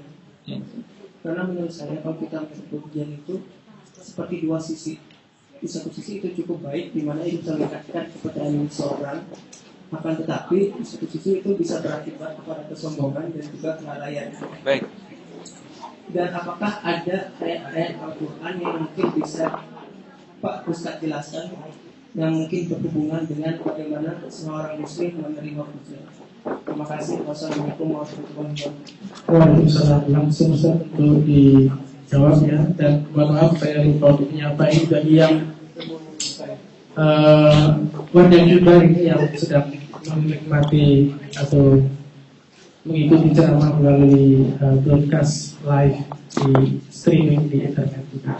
Silakan Ustaz. Baik, tapi Mas Satria tidak sedang terlibat dalam kasus kriminal kan? Maksud saya begini, saya mau cerita tentang seorang pemuda yang lebih galau dari beliau. Dan kisahnya diabadikan Quran dalam surah Al-Qasas. Namanya Musa. Musa karena solidaritas antar teman segeng, pada suatu saat kemudian temannya bilang, ini orang Mesir ini gangguin saya, bikin saya begini-begini, tolong Musa. Pop! Dipukul sama Musa, mati. Lalu Musa kemudian berada dalam keadaan ketakutan malam itu sampai hari berikutnya. Dia ternyata sudah dikabari orang, pasukan Mesir, polisinya nyari-nyari kamu. Terus gimana? Larilah Musa. Kita sudah ceritakan itu kemarin. Lari dia dari Kairo, Mesir, sampai ke Madian. Bayangkan itu.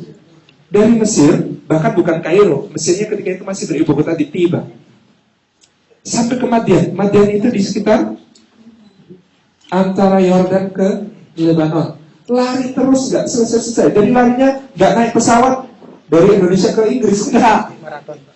Larinya maraton, lebih dari maraton itu, ratusan kilometer dia tempuh. Lari terus tanpa henti, ketakutan luar biasa. Sampai di sana, jangankan harta, lapar perut, makan luar biasa nggak punya, gitu ya. Dan apa yang dilakukan oleh Musa kemudian?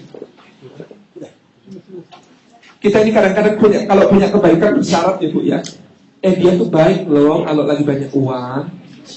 Kita kadang-kadang bersyarat kebaikannya. Dia itu sopan loh kalau lagi ada butuhnya gitu. Kita ini kadang-kadang kebaikan kita bersyarat. Tetapi Musa alaihissalam apa yang dilakukan? Begitu sampai di Madian, dia lihat ada orang pada ngasih minum ternak rame-rame. Lalu di pojok, di pinggir ada 2 orang gadis. Itu diam di situ nungguin gitu. Kemudian datanglah Musa dalam keadaan lapar, haus, lemes, capek luar biasa. Apa yang dilakukan Musa? Ini tadi kadang-kadang kalau sudah capek, jangankan nolong, diajak ngomong aja moodnya nggak ada gitu. Mas, gimana di kantor? Nggak tahu. Bayangkan Musa berinisiatif untuk menolong pada saat dimana kemudian dia dalam keadaan yang sangat lebih membutuhkan pertolongan itu. Dia bertanya, ada apa dengan kalian? Bapak kami udah tua banget gitu. Dan kami ini yang harus mengembalakan kambing-kambing ini. Ini saatnya ngasih minum. Cuman kami ini nggak mau kalau desak-desakan kayak begitu, campur baur kayak gitu, senggol-senggolan kayak gitu. Nggak mau. Kata kedua gadis itu. Kami nggak mau kalau campur baur. Kemudian ada yang nanti memanfaatkan kesempatan dalam kesempitan. Kami takut, makanya kami tunggu sampai nanti semua selesai baru kami akan mesti minum. Kata Musa, sini. Dia ambil sama Musa, dikasih minum. Habis itu dia serahkan lagi.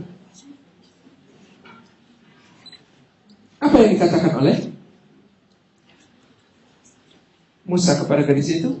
Silahkan bawa pulang. Tidak kemudian, Neng, kan udah ayah bantuin dia, udah ayah bantuin ngasih minum dia, bawa air kagak, bawa roti apa kolak deh kalau ada, bawa kagak gitu.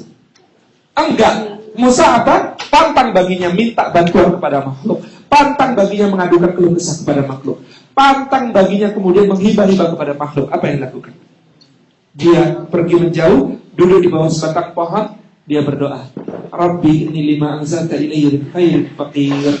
Rabbi, sesungguhnya aku, wahai Rabbku, sesungguhnya aku lima terhadap apa-apa anzalta yang kau turunkan ilayya kepadaku min khairin, di antara kebaikan itu fakir, amat sangat memerlukan, amat sangat menghajatkan kebaikanmu ya Allah, amat sangat menghajatkan kebaikanmu ya Allah. Itu kata Musa. Pasrahnya kepada Allah, tidak kepada manusia, tidak kepada makhluk, tidak mengandalkan pertolongan manusia. Saya ingat ketika menikah, fakir juga, tetapi lebih fakir lagi kawan saya, Ustaz Muhammad Fawzil Adib, yang kalau siang punya, kalau dia punya 1 tikar saja di tempatnya itu ya, kalau siang dipakai di ruang tamu, kalau malam dipakai di ruang tidur berdua dengan istrinya. Tetapi saya merasakan betul ketika kita tidak mengeluh kepada manusia, Allah jauh lebih mendengarkan kita. Kalau kita tidak mengeluh kepada manusia, Allah jauh lebih mendengarkan kita. Rabbi inni lima anzalta ilayya min khairin faqir. Ya Allah, semuanya aku terhadap apa-apa yang kuturunkan di antara kebaikan amat sangat fakir, amat sangat menghajatkan.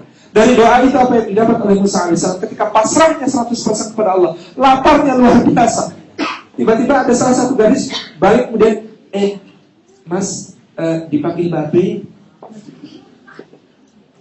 Jalan Musa di depan, gadis itu menunjukkan jalan dari belakang ini. Bayangkan adabnya gadis itu ya, adabnya gadis itu menjaga. Dia nggak mau jalan di depan, kemudian Musa di belakangnya. Kenapa? Wah, dilihatin dong saya gitu.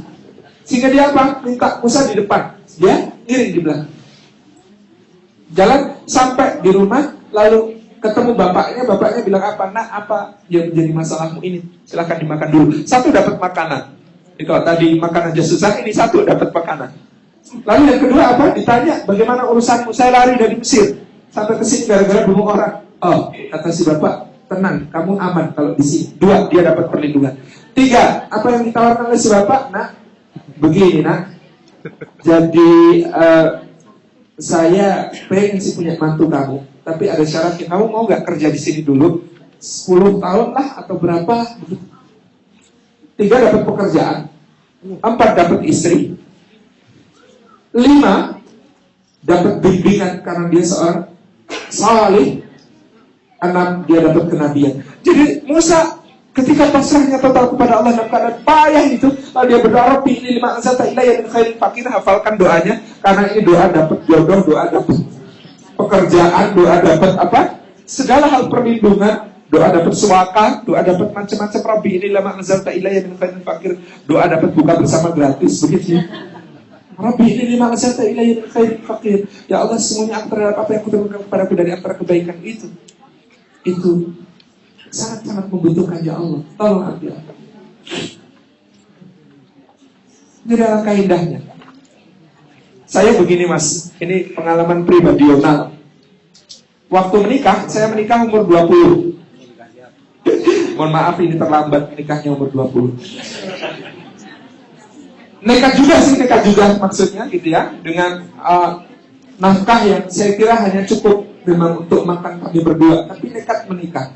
Begitu menikah ditanya sama, jadi saya bertemu calon istri pertama 12 Juli, ketemu kedua 18 Juli, itu sudah lamaran, ketemu keempat itu 20 Agustus 2004 menikah.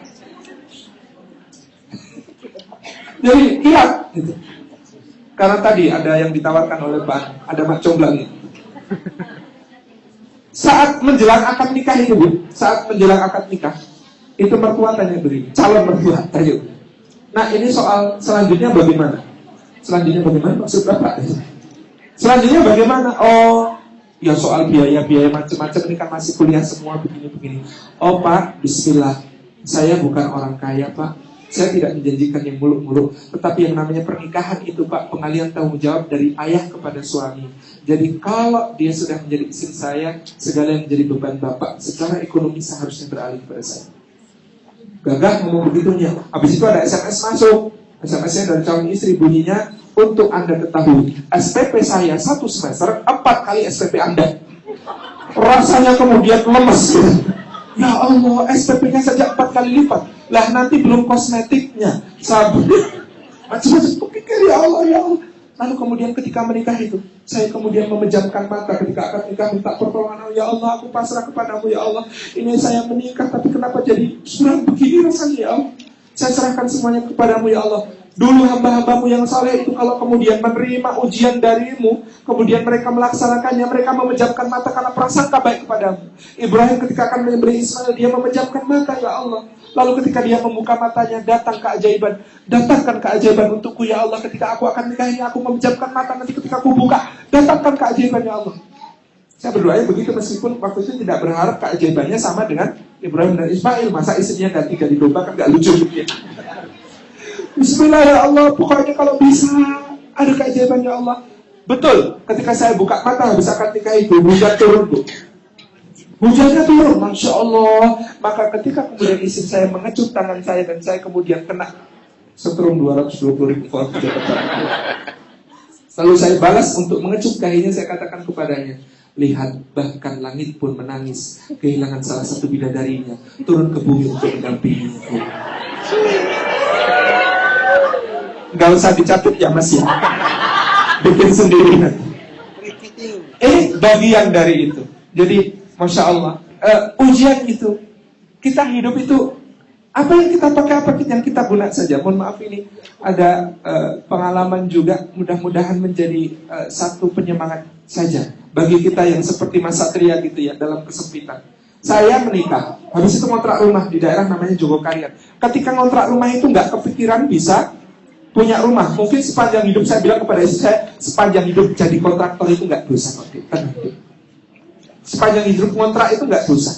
Sampai satu hari ketika kami bikin penyelenggaraan pengajian untuk anak-anak sekolah di anak-anak kecil di rumah kami, itu anak-anak ngorek-ngorek tembok gitu. Anak-anak yang ngaji Iqra di rumah itu ngorek-ngorek tembok. Pemilik rumah datang marah-marah.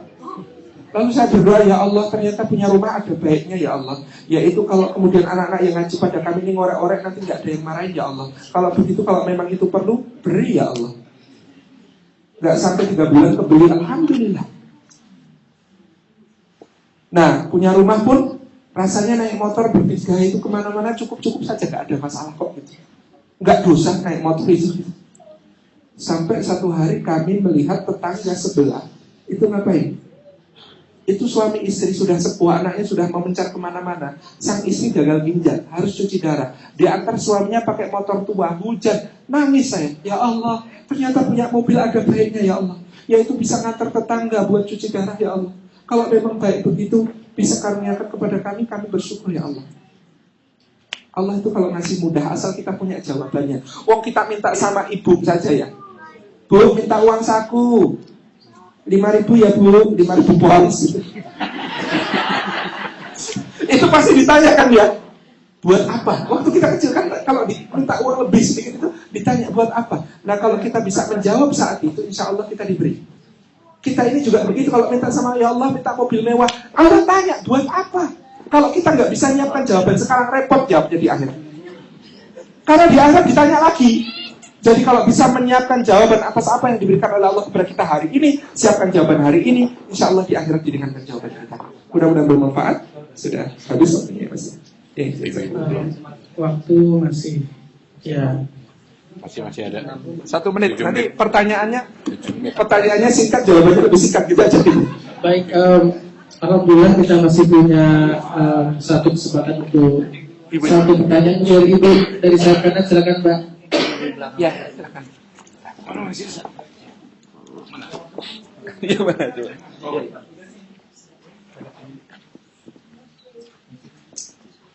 Assalamualaikum warahmatullahi wabarakatuh. Assalamualaikum. Perkenalkan, nama saya Murdiani. Saya sekolah di Nottingham. Saya bertanya simpel saja, bagaimana untuk membuka pintu-pintu yang seperti Ustaz katakan tadi. Jadi yaitu tadi kalau misalnya kita meminta kemudian bagaimana baiknya caranya atau ya bagaimana sopannya untuk kita meminta. Terima kasih. Syukran. Baik, berdoa dengan apapun cara, bahasa apapun diizinkan. Hanya berdoa dengan adab, dengan tata krama yang bagus semakin baik. Karena kita bicara kepada Allah. Karena kita berbincang kepada Allah. Dan sebenarnya doa itu kan bukan ngasih tahu Allah, Allah saya butuh ini loh. Allah sudah tahu kalau kita butuh apa. Itu hanya bermesra-mesra dengan Allah supaya apa yang diberikan kepada kita diberikan dengan ridha. Itu saja. Nah, tadi seperti yang saya sampaikan, kalau kita minta sesuatu kepada Allah dan menyiapkan jawabannya tidak sekarang, insya Allah di akhirat jawaban kita ringan. Kamu kenapa pengen punya mobil? Ya Allah, biar bisa ngantar tetangga cuci darah ya Allah. Ingat jawabannya di akhirat. Ya meskipun akhirnya kita juga memanfaatkan kan. Kita juga memanfaatkan. Kenapa pengen punya rumah? Itu biar anak-anak TPA kalau ngorek-ngorek tembok tak dimarahin ya Allah. Simpel. Nah ini saya kira ya kemudian perlu kita nikmati hidup dengan cara seperti itu. Nggak mau ya jadi, ya Allah, enak saja, langsung saja, pas perlu pas ada, pas perlu pas ada. Iya, pas-pasan. Hatta dalam amal-amal apapun, kami sekali lagi bercerita di lereng Merapi, kami dulu ketika pertama menggagas pesantren masyarakat Merapi Merbabu untuk membina dai-dai supaya mereka siap bergerilya tangguh naik turun gunung, lembah, pelosok-pelosok itu. Kami tidak kemudian ngedarin proposal kemana-mana. Kami bantingan apa yang ada.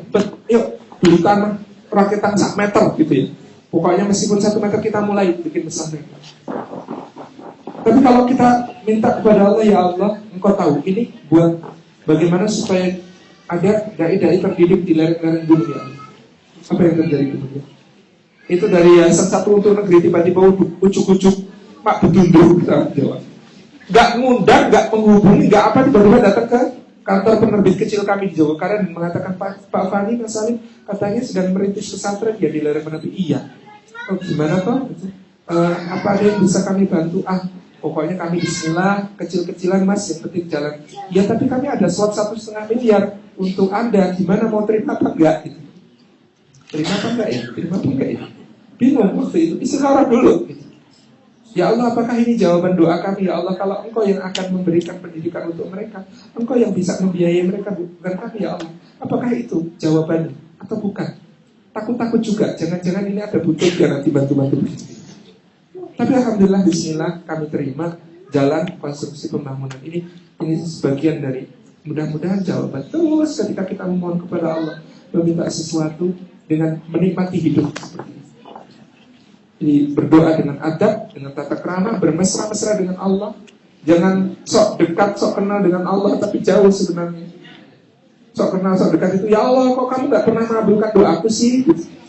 Sok tahu, kamu gak minta saja ku kasih kata Allah Subhanahu wa ta'ala gitu kan. Kita bernafas dikasih Allah, gak pernah minta udara. Kita kemudian minum juga jarang minta, ya Allah berikan kepadaku air minum, gitu gak pernah. Dikasih juga sama Allah. Itu ya. Kemudian menjadi adab. Kita melatih adab kepada Allah Subhanahu wa ta'ala, mematuhi perintah-perintahnya, menjauhi larangan-larangannya, karena yakin tidak ada yang bisa kita raih dalam kebaikan kecuali dengan taat kepadanya. Dan tidak ada kemaslahatan bisa kita hindari, kemadaratan bahaya bisa kita hindari kecuali dengan menjauhi larangan-larangan. Aman. Insyaallah. Baik, terima kasih jawabannya Ustaz. Mohon maaf Bapak-bapak dan Ibu sekalian, dan sebelum kami lanjutkan, selamat datang Pak Heru Tanjung di forum pengajian masyarakat Indonesia di London. Ahlan wa sahlan, dan semoga sama Ibu juga selamat datang di London. Baik, mohon maaf karena waktunya sudah habis. Kita sudahi dari ceramah dari Ustaz Salim Abdullah. Semoga paparan dan tanya jawab berguna bagi kita dan menambah ilmu dan amal kita. Amin. Kami lanjutkan dengan acara selanjutnya, yaitu beberapa pengumuman sebelum kita nanti bersama-sama buka puasa pada pukul 20 lebih 47 menit atau sekitar 3 menit dari sekarang. Yang pertama, Bapak-bapak dan Ibu sekalian, kami menerima penyaluran zakat fitrah sebesar 5 pound sterling per orang, ya, disampaikan kepada Ibu Ana Pasim, Ibu Salida, Bapak Jamal, Bapak Dimas Darsono, dan Bapak Edi Nugroho. Sekali lagi saya belum berbuka kalau air putih. 5 pound. Kami juga akan menerima amal jariah juga. Maksud kami amal jariah untuk sore ini kami menerima alhamdulillah 520 pound sterling. Alhamdulillah ya, 520 pound sterling plus 5 US dollar amal jariah yang kami terima pada sore ini. Panitia juga menyampaikan terima kasih kepada ibu-ibu penyedia konsumsi buka puasa hari ini, yaitu kelompok 4. Semoga mendapatkan reward atau balasan yang berlipat dari Allah Subhanahu wa ta'ala. Karena yang menyediakan puasa, insya Allah mendapatkan pahala orang yang berpuasa. Amin. Amin. Yang keempat, buka puasa pekan ketiga, insya Allah akan di... Pekan keempat, ini pekan ketiga. Ya, pekan keempat. Mohon maaf ya, pekan keempat. Tulisannya ketiga. Pekan keempat, insya Allah Sabtu 11 Agustus 2012 di gedung ini, KBRI London. Itu dulu pengumuman dari panitia. Insya Allah kita akan segera atau menunggu buka puasa, yaitu pukul 20 lebih 47 nanti insya Allah akan diantarkan oleh Ustaz Salim Abdullah. Dari kami seluruh panitia dan saya atas nama pembawa acara mohon maaf kalau ada yang tidak berkenan. Assalamualaikum warahmatullahi wabarakatuh.